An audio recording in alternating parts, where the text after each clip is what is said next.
Hello everyone, क्या हाल चाल। I hope आप बढ़िया होंगे। तो आज जो है वीडियो थोड़ी सी लंबी हो सकती है क्योंकि हमें एल्गी का टॉपिक कवर करना है। तो इसमें मैं आपको दो क्वेश्चन करा दूंगा, एक तो जनरल अकाउंट्स ऑफ एल्गी और साथ में आपको कराऊंगा साथ में आपको ये कराऊंगा पिगमेंट्स कौन कौन से प्रेजेंट होते हैं एल्गी के ग्रुप्स में। तो इनके बारे में भी डिस्कस करेंगे, डिफरेंट ग्रुप में कौन कौन से पिगमेंट होते हैं इनके बारे में भी डिस्कस कर लेंगे। और साथ में ये भी डिस्कस करेंगे नेक्स्ट वीडियो में कि डाइवर्सिफाइड हैबिटाट ऑफ एल्गी और भी कुछ क्वेश्चंस है। तो जितने क्वेश्चंस हो सके मैं करवा दूंगा। तो मेरे बारे में आप सब जानते ही हैं कि मेरा नाम सूरज है, मैं एमएससी फर्स्ट सेम का स्टूडेंट हूं। और जो आज हमारा टॉपिक है वो क्या है, टॉपिक एल्गी में, जिसमें हम बात करेंगे जनरल अकाउंट ऑफ एल्गी। तो ये अगर आपके उसमें शॉर्ट क्वेश्चन में आएगा तो आप आंसर लिख सकते हैं। तो कह रहा है इसकी बात कर लेते हैं, यानी इंट्रोडक्शन की बात करते हैं। Algae are placed in division thallophyta, यानी जो एल्गी है उसको किस डिवीजन में रखा गया है, थैलोफाइटा में। अब थैलोफाइटा क्या होते हैं, देखो थैलस लाइक स्ट्रक्चर होता है इसका। अरे सर हमने तो थैलस लाइक स्ट्रक्चर फंजाई में भी पढ़ा था, तो ये दोनों सेम ग्रुप में होंगे क्या? नहीं, देखो एल्गी का एक अलग ग्रुप है, फंजाई का एक ग्रुप है, पर इनको रखा थैलोफाइटा में जाता है, बट इनमें कुछ डिफरेंस भी है। देखो जैसे कह रहा है algae are placed in division thallophyta along with fungi, यानी इसको फंजाई के संग तो रखा है थैलोफाइटा में, पर क्या डिफरेंस है? They differ from fungi in the presence of photosynthetic pigment that is chlorophyll and mode of nutrition. यानी देखो फंजाई में भी और एल्गी में दोनों में क्या होता है, पिगमेंट्स तो होते ही हैं, साथ में इनमें सेल वॉल भी चीज पाई जाती है, पर डिफरेंट क्या है, यानी इनका जो फोटोसिंथेटिक पिगमेंट पाया जाता है एल्गी में, क्योंकि ये अपना खाना स्वयं बनाते हैं। बात करें फंजाई की तो ये मोड ऑफ न्यूट्रिशन भी इनका अलग होता है, हेट्रोट्रॉफिक, सैप्रोफिटिक, पैरासिटिक, ये सब प्रकार के होते हैं। तो ये इसमें डिफरेंट करते हैं। Algae account for almost half of photosynthetic on the planet. अगर हम बात करें एल्गी की, तो एल्गी क्या करती है ना, हमारे जो ये संसार है या बोले तो जो ये पृथ्वी है, इसमें जो जितनी ऑक्सीजन है ना, हमारी पृथ्वी में जितनी ऑक्सीजन बन रही है उसका लगभग 50% भाग यानी एल्गी ही प्रोवाइड कर देती है। यानी कितनी इंपॉर्टेंट है एल्गी, एल्गी तो बहुत सारी ऑक्सीजन बना रही है। बात करें the important distinguish feature of algae, क्या इंपॉर्टेंट डिस्टिंग्विश फीचर है जिससे आप पहचान सकते हैं एल्गी को, तो बात कर लेते हैं। पहला फीचर है they are mostly chlorophyll containing autotrophic thalloid plants. इनके पास, सभी के पास जनरली क्या होता है, क्लोरोफिल होता है और ये ऑटोट्रॉफिक होते हैं, यानी अपना खाना स्वयं बना लेते हैं, और थैलोइड प्लांट्स हैं। सेकंड बात करें दे occur in variety of habitats, यानी कि इनका जो हैबिटाट है, रहने का तौर तरीका, घर कह सकते हो। तो मैं घर से एक चीज दिखाता हूं, बड़ा प्यारा घर है मेरे पास, ये देखो कितना अच्छा लग रहा है ये घर। ये चिड़िया के लिए बनाया हुआ घर है, मेरे चाचा लेके आए इसको। तो कह रहा है दे occur in variety of habitats, यानी इसके एक हैबिटाट के ऊपर एक क्वेश्चन भी है। कौन सा क्वेश्चन आएगा, डाइवर्सिफाइड हैबिटाट्स ऑफ एल्गी, तो उसके ऊपर भी वीडियो आएगी।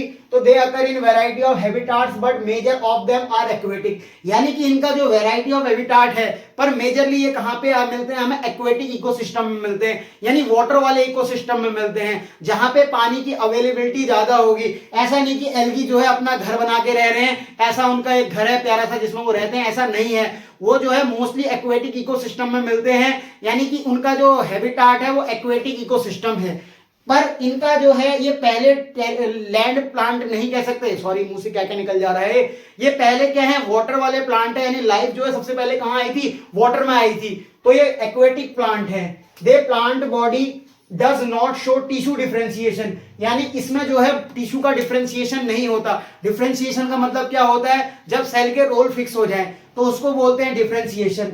तो यहां पे डिफरेंशिएशन नहीं होता। It composed of true parenchymatous tissue, it is composed of true parenchymatous tissue.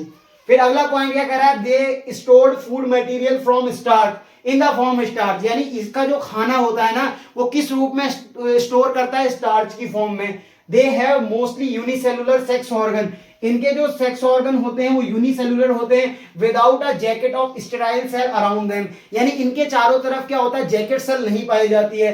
Embryo is not formed after gametic union, embryo क्या होता है, भ्रूण, भ्रूण नहीं बनता किसके बाद, आफ्टर गैमेटिक यूनियन, जब गैमेटिक यूनियन हो जाता है, मतलब जो male gametes and female gametes जब आपस में फर्टिलाइज करते हैं, उसके बाद क्या है एम्ब्रियो का फॉर्मेशन नहीं होता। दे show distinct alternation of generation, यानी इनमें भी जो है ऑल्टरनेशन ऑफ जनरेशन पाई जाती है, पर वो अलग अलग होती है। तो हमने क्या पढ़ा, आज का जो है फर्स्ट क्वेश्चन हमने क्या कवर किया, द डिस्टिंक्ट फीचर या फिर general account of algae. Second question में बात करते हैं पिगमेंट्स ऑफ एल्गी, इसको आप नोट करो, फिर हम पिगमेंट ऑफ एल्गी की बात कर लेते हैं। तो आइए नेक्स्ट टॉपिक पे चलते हैं, नेक्स्ट क्वेश्चन की ओर चलते हैं। पिगमेंट प्रेजेंट इन एल्गी, यानी कि एल्गी में ऐसे कौन से पिगमेंट्स होते हैं जो प्रेजेंट होते हैं। मोस्ट इंपोर्टेंट क्वेश्चन है, पेपर में एक्सपेक्ट किया जा सकता है। अच्छा, तो बात कर लेते हैं पिगमेंट्स इन एल्गी में। तो पहला है algal cell have a characteristic colours, यानी जो एल्गी होता है ना, उसकी एक खासियत ये होती है कि उसकी कैरेक्टरिस्टिक होती है, उससे आप पहचान सकते हो कि उसमें कलर होता है। अच्छा, कलर होता है। तो बात कर लेते हैं due to the presence of combination of pigment. अब ये कलर आता क्यों है सर? देखो, कलर इसलिए आता है क्योंकि पिगमेंट पाए जाते हैं। अभी पिगमेंट क्या होता है? पिगमेंट वो होते हैं जो लाइट को एब्जॉर्ब करके इलेक्ट्रॉन को एक्साइट करते हैं, वो हायर एनर्जी लेवल पे जाता है और फिर जब वो अपनी एनर्जी को लूज करके नीचे को आता है तो कलर शो करता है। यानी कि इसमें क्या होता है, कॉम्बिनेशंस ऑफ पिगमेंट होते हैं। ऐसा नहीं कि एक ही पिगमेंट पाया जाएगा, अपितु कॉम्बिनेशंस मिलते हैं इसमें, ठीक है। Of pigment specific to each class, यानी हर क्लास में ये अलग अलग भी हो सकते हैं, स्पेसिफिक हो सकते हैं। फिर कह रहा है second point, in all classes except cyanophyceae, यानी कि और क्लासेस की बात करें जिसमें साइनोफाइसियाई को छोड़ दिया जाए, in all classes except cyanophyceae these pigments are present within membrane bound organelle known as plastid. कह रहा है अगर आप साइनोफाइसियाई को छोड़ के बात करें और जितने भी जो क्लासेस हैं इसकी, इसमें जो पिगमेंट्स प्रेजेंट होते हैं with in membrane bound organelle होते हैं, जिसको हम प्लास्टिड्स कहते हैं। अब ये साइनोफाइसी क्या होती है सर? ब्लू ग्रीन एल्गी होती है।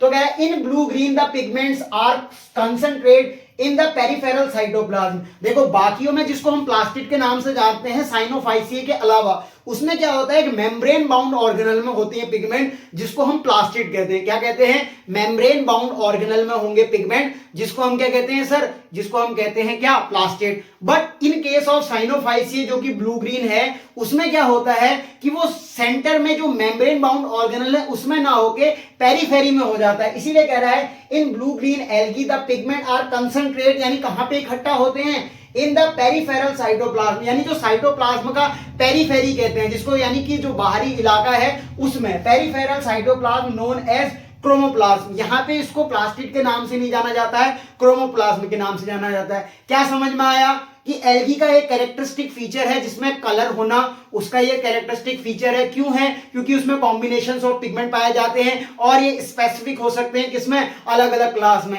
फिर हमने क्या जाना? हमने ये जाना कि क्या कहते हैं, जो अदर क्या कहते हैं साइनोफाइसिया को छोड़ के बात करें, जो पिगमेंट्स होते हैं वो किसमें होते हैं सर? मेम्ब्रेन बाउंड ऑर्गेनल में होते हैं, जिसको प्लास्टिड के नाम से जाना जाता है। ये लाइन लिखी है। इन ब्लू ग्रीन यानी कि जो साइनोफाइसिया, इसमें होता क्या है, मेम्ब्रेन बाउंड ना होकर ये पेरीफेरी में कॉन्सेंट्रेट हो जाते हैं और क्या कहते हैं, साइटोप्लाज्म नोन एज क्रोमोप्लाज्म। अब जो ये प्लास्टिड्स होते हैं ना, ये जो हमने ऊपर पढ़ा प्लास्टिड्स, जो कि क्या कहते हैं मेम्ब्रेन बाउंड ऑर्गेनल में पाए जाते हैं, ये मेन है। साइनोफाइसिया तो अलग बात है। तो हम किसकी बात करेंगे? पिगमेंट्स की या प्लास्टिड्स की बात करेंगे। पहले उससे पहले प्लास्टिड की बात कर लेते हैं। प्लास्टिड आर फॉलोइंग टाइप्स, यानी जो प्लास्टिड होते हैं इनके विभिन्न प्रकार हो सकते हैं। पहला कह रहा है ल्यूकोप्लास्ट, दूसरा कह रहा है क्रोमोप्लास्ट। अब सर ये ल्यूकोप्लास्ट और क्रोमोप्लास्ट क्या होता है? देखो, ल्यूकोप्लास्ट क्या होता है, these are colorless plastid। अगर आपसे पूछा जाए कि कौन से ऐसे प्लास्टिड हैं जो कलरलेस हैं, यानी जिनके अंदर कलर नहीं होता, तो ल्यूकोप्लास्ट याद रखना है। ल्यूकोप्लास्ट क्या है? कलरलेस प्लास्टिड है। फिर दूसरा जो क्रोमोप्लास्ट, क्रोमो का मतलब ही होता है कलर। आपने क्रोमेटोग्राफी पढ़ी है, क्रोमेटोग्राफी में क्या होता है, कलर का सेपरेशन करते हैं। तो क्रोमा मतलब क्या होता है, कलर होता है। तो कह रहा है chromoplast these are coloured plastid, यानी कि ये जो प्लास्टिड होते हैं वो इसमें क्या होता है, कलर पाया जाता है। फिर कह रहा है those containing both chlorophyll A and B, यानी कि जो कलर्ड प्लास्टिड होते हैं ना, जिनमें कलर पाया जाता है, इसमें कह रहा है दोज कंटेनिंग बोथ, यानी इनमें दोनों प्रकार के होते हैं, एक तो क्लोरोफिल ए और क्लोरोफिल बी, इसको कहा जाता है क्लोरोप्लास्ट। अगर आपसे पूछा जाए क्लोरोप्लास्ट कब बनता है, तो क्लोरोप्लास्ट बनता है due to the union of chlorophyll A and chlorophyll B. तो आपको क्या रखना है, क्रोमोप्लास्ट में, क्रोमोप्लास्ट क्या होता है सर, ये कलर्ड पिगमेंट होते हैं और इसमें दोनों क्लोरोफिल ए और क्लोरोफिल बी पाया जाता है, जिसलिए इसे क्लोरोप्लास्ट कहा जाता है। अगर बात करें जिसमें क्लोरोफिल बी लैक होगा, यानी जिसमें क्लोरोफिल बी नहीं पाया जाएगा, लैक मतलब क्या होता है, हट जाना, नहीं होना, लैकिंग कह रहा है ना, लैकिंग मतलब नहीं है, तो कह रहा है and those lacking chlorophyll B, यानी जिनके पास क्लोरोफिल बी नहीं होगा उसको हम क्या कहेंगे, क्रोमेटोफोर्स। तो याद रखना है आपको, क्रोमेटोफोर्स किसको कहते हैं, क्लोरोप्लास्ट किसको कहते हैं। जब आप जो है छोटी क्लास में पढ़ते होंगे, 11th क्लास में आपने ये पढ़ा होगा, वहां पे क्लोरोप्लास्ट और क्रोमेटोफोर टर्म आया होगा।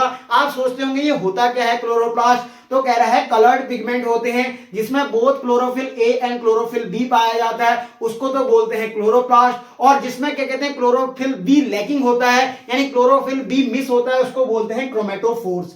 अब कह रहा है डिफरेंट फॉर्म ऑफ क्लोरोप्लास्ट होती है। अब क्लोरोप्लास्ट क्या है सर, क्लोरोफिल ए और क्लोरोफिल बी जिसमें होंगे। तो आपको याद रखना है क्लोरोप्लास्ट जब आपके दिमाग में आए chlorophyll A plus chlorophyll B, तो ये क्लोरोप्लास्ट है। क्लोरोफिल बी को हटा दो, क्रोमोप्लास्ट है। तो अब आपसे पूछा जाए कि डिफरेंट टाइप के क्लोरोप्लास्ट कौन कौन से होते हैं, उनके नाम लिखे हुए हैं। पहला है कप शेप, दूसरा है डिस्कॉइड, तीसरा है ग्रिडल शेप्ड, चौथा है रेटिकुलेट, पांचवा है स्पाइरल और छठा है सिलेटेड। सिलेट कैसे याद रखेंगे, आप इसको याद करेंगे different type of chloroplast, chloroplast chlorophyll A plus chlorophyll B, chlorophyll A plus chlorophyll B, chromoplast नहीं क्रोमेटोफोर्स, क्लोरो बी लैकिंग होगी। कितने प्रकार के हैं देखो, कप शेप्ड, उसके बाद discoid, girdle shaped, reticulate, spiral, stellate, 6 प्रकार के हैं। एग्जांपल भी याद होने चाहिए, एक एग्जांपल याद रखोगे क्वेश्चन मजा आ जाएगा। तो आपसे कह रहा है कप शेप्ड में एग्जांपल आप याद रखोगे क्लेमाइडोमोनास और वॉलवॉक्स। अगर आपसे पूछा जाए कप शेप्ड क्लोरोप्लास्ट किसमें पाया जाता है, आपको एक एग्जांपल याद होना चाहिए क्लेमाइडोमोनास, दूसरा है तो बहुत बढ़िया वॉलवॉक्स। फिर आपसे पूछा जाए डिस्कॉइड, डिस्कॉइड में वोचेरिया एग्जांपल है, चारा एग्जांपल है, सेंट्रिक डायटम्स भी एग्जांपल है। फिर आपसे पूछे गिडल शेप्ड, एक एग्जांपल याद रखो यूलोथ्रिक्स। फिर आपसे पूछा जाए रेटिकुलेट तो उडोगोनियम, हाइड्रोडिक्टियन एंड क्लैडोफोरा। क्लैडोफोरा क्या होता है, नॉन मोटाइल एल्गी होती है। स्पाइरल देखो, स्पाइरल यानी स्पाइरल शेप, सांप जैसा देखा आपने, सर्पिला आकार यानी स्पाइरल ऐसे करके, ये किसमें पाया जाता है, स्पाइरल शेप क्लोरोप्लास्ट किसमें पाया जाता है, स्पाइरोगायरा। ये नीट में भी काफी इंपॉर्टेंट क्वेश्चन है, पेपर में आ जाता है कि बताइए which algae has present the spiral क्या कहते हैं क्लोरोप्लास्ट, तो स्पाइरोगायरा। सीलेट टाइप का होता है जिग्नेमा। तो आपको क्या याद रखना है, डिफरेंट टाइप के क्लोरोप्लास्ट पाए जा सकते हैं, 6 प्रकार के होते हैं। पहला आपको याद रखना है कप शेप, दूसरा डिस्कॉइड, तीसरा गिडल शेप, चौथा आपको रेटिकुलेट, पांचवा स्पाइरल, छठा सिलेट। फिर से बोलो, पहला कप शेप, दूसरा डिस्कॉइड, तीसरा होता है गर्डल शेप, चौथा रेटिकुलेट, पांचवा स्पाइरल, छठा सिलेट। एग्जांपल याद करो, पहला कप शेप में क्लेमाइडोमोनस वॉलवॉक्स, दूसरा जो डिस्कॉइड में वोचेरिया, कारा और सेंट्रिक डायटम, गर्डल शेप में यूलोथ्रिक्स, रेटिकुलेट में उडोगोनियम, हाइड्रोडिक्टियन एंड क्लैडोफोरा। बात करें स्पाइरल की तो एग्जांपल स्पाइरोगायरा, सिलेट की बात करें तो जिग्नेमा। आपको क्या याद रखना है, the various type of pigment found in algal cell. Algal cell में वेरियस टाइप के पिगमेंट्स भी पाए जाते हैं, इसको नोट करो। आगे बढ़ते हैं, तो आगे बढ़ लेते हैं अब the various types of pigments found in algal cell. अब कह रहा है एल्गल सेल में क्या होता है ना, वेरियस टाइप्स ऑफ पिगमेंट्स होते हैं। यार पिगमेंट्स में ही तो सबको डिपेंड कर रहा है, सब चीजें उसके ऊपर, कलर कहां से आ रहा है, पिगमेंट के कारण। तो पिगमेंट भी जो है डिफरेंट टाइप के हो सकते हैं। तो बात कर लेते हैं उन पिगमेंट्स की। पहला आपके सामने क्लोरोफिल, दूसरा है जेंथोफिल, तीसरा है कैरोटीन, चौथा है क्या फाइलोकोबिलिन्स। तो इनके बारे में बात करते हैं। तो अभी मैंने 3 लिखे हैं, नेक्स्ट स्लाइड में डिस्कस करेंगे। पहला है क्लोरोफिल। तो क्लोरोफिल के ऊपर बात करें तो these are 5 types of chlorophyll. तो कह रहा है 5 टाइप के क्लोरोफिल होते हैं। बात कर लेते हैं उन क्लोरोफिल के बारे में। एक होता है chlorophyll A, chlorophyll B, chlorophyll C, chlorophyll D, chlorophyll E. अगर आपको एबीसीडी याद नहीं है तो मैं याद करा देता हूं, ए बी सी डी ई। तो क्लोरोफिल कितने प्रकार के होते हैं, 5 प्रकार के। इससे ज्यादा मुझे एबीसीडी नहीं आती, अभी तक मुझे इतनी आती है। बात करें जो क्लोरोफिल ए होता है वो किसमें प्रेजेंट होता है, तो क्लोरोफिल ए जो होता है वो प्रेजेंट होता है इन ऑल ग्रुप्स। यानी अगर आपसे पूछा जाए एल्गी के कौन से ग्रुप में क्लोरोफिल ए पाया जाता है, तो मोस्ट इंपोर्टेंट पॉइंट है कि सभी ग्रुपों में क्या पाया जाता है, क्लोरोफिल ए पाया जाता है। फिर बात करें क्लोरोफिल बी, ओनली इन क्लोरोफाइसिए और यूग्लिनोफाइसिए। यानी कि क्लोरोफिल बी आपसे पूछे किसमें पाया जाता है तो आप कहेंगे क्लोरोफाइसिए और यूग्लिनोफाइसियो। सर हमें यह भी पता है कि क्लोरोफिल ए और क्लोरोफिल बी मिलाकर क्या होता है, सर क्लोरोफिल ए और क्लोरोफिल बी को मिला के क्लोरोप्लास्ट बनता है। अच्छा, और अगर जिसमें क्लोरोफिल बी लैक होगा यानी क्लोरोफिल बी मिस होगा तो उसको क्या कहेंगे सर, क्रोमेटोफोर कहेंगे। यानी कि यहाँ पे जो क्लोरोफिल बी किसमें पाया जा रहा है, क्लोरोफाइसी और यूग्लिनोफाइसी, और साथ में क्लोरोफिल ए भी मिल रहा है, यानी ये क्या होंगे सर, इसमें क्लोरोप्लास्ट पाए जाएंगे। ऊपर में क्लोरोफिल ए मिल रहा है सभी में, पर क्लोरोफिल बी मिस है, क्रोमेटोफोर्स। आपको ऐसे याद रखना है, कॉन्सेप्ट बिल्कुल क्लियर हो जाएगा। क्लोरोफिल सी कहां पाया जाता है, लार्जली इन मैराइन एल्गी, यानी जो वाटर में पाई जाती है, समुद्री एरिया में पाई जाती है, उन एल्गी में क्लोरोफिल सी पाया जाता है। इस तरह पढ़ो, मजा आ जाएगा। Chlorophyll C largely in algae of marine habitats, जैसे कि फियोफाइसी जो है पानी में मिलती है, क्रिप्टोफाइसी, बेसिलियोफाइसी और क्राइसोफाइसी। बात करें क्लोरोफिल डी की, तो क्लोरोफिल डी क्या होता है, सम रेड एल्गी में, जो रेड एल्गी होती है उसमें पाया जाता है, only in a trace constitute, यानी कम अमाउंट में। ट्रेस अमाउंट क्या होता है सर, कम amount. Chlorophyll E in certain xanthophyceae such as vaucheria, hamata and tribonema bombycinum, इनमें पाया जाता है। तो क्लोरोफिल के बारे में बिल्कुल क्लियर है। Chlorophyll A B C D E 5 type होते हैं। ए किसमें पाया जाता है, सभी ग्रुप में। बी किसमें पाया जाता है, 2 में पाया जाता है, क्लोरोफाइसी और यूग्लिनोफाइसिए में। Chlorophyll C largely marine habitat, जो पानी में पाई जाती हैं, फियोफाइसी, क्रिप्टोफाइसी, बेसिलियोफाइसी, क्राइसोफाइसी। उसके बाद करें क्लोरोफिल डी की सम रेड एल्गी में, जैसे कि ट्रेस अमाउंट में पाई जाती है। क्लोरोफिल ई किसमें पाई जाती है, सर्टेन ज़ैंथोफाइसिए, जैसे कि वोचेरिया, हिमेटा एंड ट्रिबोनिमा बॉम्बिसिकम, इनमें पाई जाती है। फिर कह रहा है ज़ैंथोफिल क्या होता है, ज़ैंथोफिल के बारे में बात कर लेते हैं। क्लोरोफिल बिल्कुल क्लियर हो गया होगा। ज़ैंथोफिल क्या होता है, देखो more than 20 types of xanthophylls are known. अगर हम पूछे वर्तमान समय में कितने ज़ैंथोफिल पाए जाते हैं या हमें मिले हैं, तो मोर देन 20 टाइप्स मिल चुके हैं। यानी ज़ैंथोफिल का प्रकार भी 20 प्रकार हैं, उससे भी ज्यादा हैं। दे formed by the incorporation. Incorporation का मतलब क्या होता है, जुड़ना, यूनियन के द्वारा। यानी कि जैसे आपने गैमेटिक यूनियन सुना है, जब गैमीट आपस में जुड़ जाते हैं तो उसको क्या बोलते हैं, गैमेटिक यूनियन। तो यहां पर भी क्या होता है, the more than 20 types of xanthophylls are known, they are formed by incorporation of molecular oxygen. Molecular oxygen क्या होता है, O2। जब molecular oxygen into the carotene molecule, जब ऑक्सीजन, जो मॉलिक्यूलर ऑक्सीजन है, कैरोटीन मॉलिक्यूल के संग जुड़ेगी तो नई प्रकार का ज़ैंथोफिल का फॉर्मेशन होगा। क्या याद रखना है आपको ज़ैंथोफिल में, सर हमें यह पता है कि there are more than 20 types of xanthophylls are present. ये बनते कैसे हैं, जब molecular oxygen combined with carotene molecule, तो many xanthophyll like lutein, violaxanthin and neoxanthin, ये होते हैं, are found in the members of the chlorophyceae, फियोफाइसिए।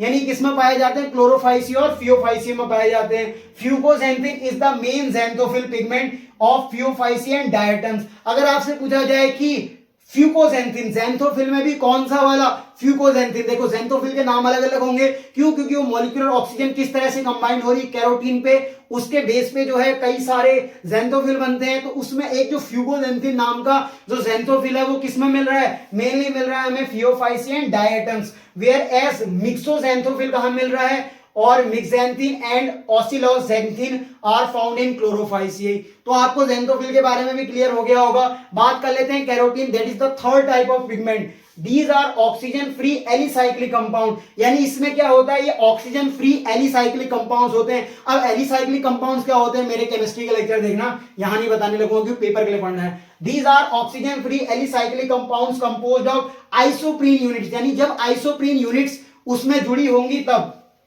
The 5 types of carotene अगर इन एल्गी आर, यानी कैरोटीन जिस तरह से क्लोरोफिल जो है 5 प्रकार के होते हैं, कैरोटीन भी 5 प्रकार के होते हैं। एबीसीडी याद करें, एबीसीडी ई, यहां तक ऐसा करोगे तो गलत हो जाएगा।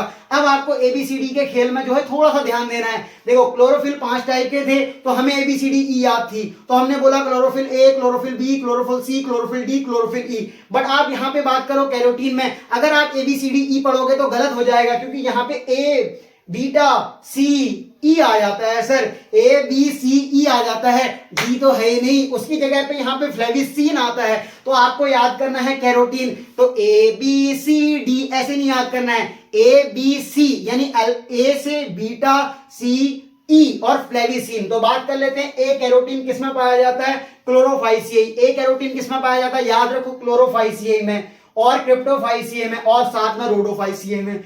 बीटा कैरोटीन किसमें पाया जाता है? ऑल एल्गल ग्रुप्स, जितने भी एल्गल ग्रुप्स हैं। देखो जिस तरह से क्लोरोफिल ए सभी एल्गी ग्रुप में पाया जा रहा था, क्लोरोफिल ए सभी एल्गी ग्रुप में पाया जा रहा था, क्लोरोफिल बी किस में पाया जा रहा था? क्लोरोफाइसियाई और यूग्लिनोफाइसियाई में। उसी तरीके से क्या है, ए कैरोटीन, क्लोरोफाइसी, क्रिप्टोफाइसियम, रोडोफाइसियम में। पर बीटा कैरोटीन किस में पाया जा रहा है? All groups. पर एक एक्सेप्शन है, याद रखना, एक्सेप्ट क्रिप्टोफाइसियाई। क्रिप्टोफाइसियो में जो है बीटा कैरोटीन नहीं पाया जाता है। फिर बात करें सी कैरोटीन की, तो सी कैरोटीन किसमें पाया जाता है? क्लोरोफाइसियो में। देखो क्लोरोफाइसियो में ए कैरोटीन भी पाया जा रहा है। ई कैरोटीन किसमें पाया जा रहा है? बेसिलोफाइसी, क्रिप्टोफाइसी, फियोफाइसी और साइनोफाइसी। और जो फ्लेविसिन है इन मेंबर ऑफ साइनोफाइसी। तो 3 प्रकार के हमने कवर कर लिए हैं, आगे भी कवर करते हैं, तो उसको आप नोट करो, आगे बढ़ते हैं। तो चौथे प्रकार का पिगमेंट भी पढ़ लेते हैं, तो वो है फाइकोबिलिन्स। और मैंने सोचा यार जाते जाते तुमको एक सरप्राइज और दे जाऊं कि जो पिगमेंट्स पढ़े रहे थे साथ में हम क्या पढ़ लेते हैं, रिजर्व फूड मटेरियल। तो क्या होगा, इससे काफी आपके 5 मार्क्स से 7 मार्क्स पक्के हो जाएंगे। क्यों? क्योंकि मैंने इसमें काफी सारे टॉपिक्स कवर करा दिए हैं। तो जो हमारा चौथा प्रकार का पिगमेंट है उसकी बात कर लेते हैं, दैट इज फाइकोबिलिन्स। अब ये फाइकोबिलिन्स क्या होता है? देखो फाइकोबिलिन्स क्या होता है? These are water soluble complexes, यानी ये एक हिसाब से कॉम्प्लेक्स है जो कि वाटर में सोल्यूबल है, यानी वाटर सोल्यूबल कॉम्प्लेक्सेस है। ठीक हो गया। और प्रोटीन एंड बाइल पिगमेंट, ये बना किसका होता है? एक तो प्रोटीन का बना होता है और साथ में इसमें बाइल पिगमेंट्स पाए जाते हैं। Present in photosynthetic tissue of plants, ये पाया कहां जाता है? Photosynthetic tissue of plants. Phycobilins are red, अगर फाइकोबिलिन्स लाल हो सकता है या ब्लू हो सकता है, आज ब्लू है पानी पानी, तो कह रहा है अगर फाइकोबिलिन्स रेड है तो इसको बोलते हैं फाइकोइरेथ्रिन। अगर ये रेड कलर का पाया जाएगा तो बोलेंगे फाइकोइरेथ्रिन। और अगर ये ब्लू है, यानी अगर देखो रेड है लाल लाल, तो आप इसको बोलेंगे फाइकोइरेथ्रिन। अगर ये ब्लू है तो इसको बोलेंगे फाइकोसाइनिन। तो कैसे याद रखना है आपको? फाइकोबिलिन्स क्या होता है? तो phycobilins are water soluble complexes, बना किसका है? Made up of protein and bile pigments, present in photosynthetic tissue of plants. Phycobilins are red तो इसको बोलेंगे फाइकोइरेथ्रिन, एंड ब्लू तो इसको बोलेंगे फाइकोसाइनिन। फिर कह रहा है pigments which are confined to rhodophyceae and chlorophyceae. कहां पाया जाता है? देखो रोडोफाइसिए में पाया जाता है फाइकोइरेथ्रिन और क्लोरोफाइसिए में पाया जाता है फाइकोसाइनिन। ये याद रखना, रेस्पेक्टिवली कह रहा है, मतलब एक के बाद एक। They act as a light harvesting pigments, ये किसकी तरह काम करते हैं? Light harvesting pigment. अब ये लाइट हार्वेस्ट का क्या मतलब होता है? यानी लाइट इसमें पड़ती है, आगे पास कर देते हैं। तो they act as a light harvesting pigments in photosynthesis and the light absorbed by them and transfer to the chlorophyll A. ये यही बात मैं आपसे बोल रहा था। देखो क्लोरोफिल ए क्या होता है? यहाँ पे रिएक्शन सेंटर होता है। अब ये रिएक्शन सेंटर का मतलब क्या होता है? जब आप फोटोसिंथेसिस इन हायर प्लांट्स पढ़ के आए होंगे छोटी क्लासेस में, क्लास 11th में आपने पढ़ा होगा फोटोसिंथेसिस इन हायर प्लांट्स, तो उसमें आपने पढ़ा होगा, देखो वहां पे भी आया होगा क्लोरोफिल ए एंड बी, तो उसको बोला chloroplast, chloro B missing chromatophore. तो मैंने आपको बताया कि क्लोरोफिल ए क्या होता है? रिएक्शन सेंटर होता है, यानी कि इसमें क्या होता है? हाई लेवल की हमें वेवलेंथ चाहिए होती है। तो लाइट अगर इस पे पड़ेगी, यानी कि फाइको किस में पड़ेगी? बिलिन्स में पड़ेगी, तो ये एक हिसाब से लाइट हार्वेस्टिंग कॉम्प्लेक्स है। ये क्या करेगा? यहाँ पे लाइट पड़ी, इससे इलेक्ट्रॉन एक्साइट हुआ, अगले को पास करेगा, फिर अगला उसको पास करेगा, और फाइनली एनर्जी कहां जाएगी? क्लोरोफिल ए में जाएगी, जो कि रिएक्शन सेंटर होगा। फिर कह रहा है 10 like carotenoids and phycobilins are also accessory pigments. इसी तरह क्या है? ये कैरोटिनॉइड्स और फाइकोबिलिन्स भी क्या है? एक हिसाब से एसेसरी पिगमेंट्स है। तो नेक्स्ट टॉपिक की बात करते हैं, reserve food material in algae. अब खाना किस प्रकार से जो है एकत्रित होता है, यानी रिजर्व किस फॉर्म में होता है, उसकी बात कर लेते हैं। तो reserve food material in algae, तो डिफरेंट टाइप की क्लासेस लिखी हुई हैं और उनके रिजर्व फूड मटेरियल लिखे हैं। तो क्लासेस एक बार मेरे सामने बोलो, क्लोरोफाइसिए, ज़ेंथोफाइसिए, क्राइसोफाइसिए, बेसिलोफाइसिए, डाइनोफ्लाइसिए, और उसके बाद क्रोमोनिडेई, यूग्लिनोफाइसिए, फियोफाइसिए, रोडोफाइसिए, साइनोफाइसिए। क्या क्या? देखो क्लोरोफाइसिए क्लास का reserve food material starch, xanthophyceae का reserve food material oil and leucosin, chrysophyceae का स्टार्च एंड ऑयल, बेसिलोफाइसिए का फैट एंड विटामिन्स, डाइनोफाइसिए का स्टार्च एंड फैट, और कह रहा है जो क्या कहते हैं क्रोमोनिडेई है, ये निडेई सही लिखा है, हाँ, क्रोमोनिडेई का क्या है? Starch and food. उसके बाद यूग्लिनोफाइसिए का है पारेम्यूलम, उसके बाद जो थियोफाइसिए का है लेमिनेरियम शुगर और मैनिटॉल भी है साथ में। रोडोफाइसिए का फ्लोरिडियन स्टार्च है और साइनोफाइसिए का क्या है, साइनोफाइसियन स्टार्च है। तो आज की क्लास में आपको मजा आ गया होगा, कई सारे टॉपिक्स हमने कवर किए। पहले तो हमने ये पढ़ा जनरल अकाउंट्स ऑफ एल्गी यानी कि एल्गी के बारे में, जो जनरल पॉइंट्स है उनको पढ़ा कि जनरल अकाउंट्स क्या है एल्गी का। फिर हमने ये पढ़ा कि कौन कौन से पिगमेंट पाए जाते हैं, हमने क्या पढ़ा, क्लोरोफिल के बारे में पढ़ा, क्या कहते हैं ज़ेंथोफिल के बारे में पढ़ा, साथ में फाइकोबिलिन्स के बारे में पढ़ा, और क्या पढ़ा मैं भी भूल जाता हूं। तो क्लोरोफिल, ज़ेंथोफिल, क्योंकि मैं कोई ये रोज नहीं पढ़ता हूं, मैं साथ ही में पढ़ता हूं, आपको पहले खुद पढ़ता हूं फिर आपको पढ़ा देता हूं। एक्सपेरिमेंट चल रहा है क्या, नहीं, मैं पूरा उसको तैयार करता हूं, पहले क्लोरोफिल, ज़ेंथोफिल और क्या कहते हैं कैरोटीन्स और लास्ट हमारा फाइकोबिलिन, फिर रिजर्व फूड मटेरियल देखा डिफरेंट क्लासेस में, और इन सबको संग में आप लेक्चर को समाप्त करता हूं। काफी बढ़िया लेक्चर है, आपके सामने कल आएगा। तो थैंक यू एवरीवन लेक्चर में सपोर्ट करने के लिए, पढ़ाई करते रहें। All the very best, thank you, bye bye.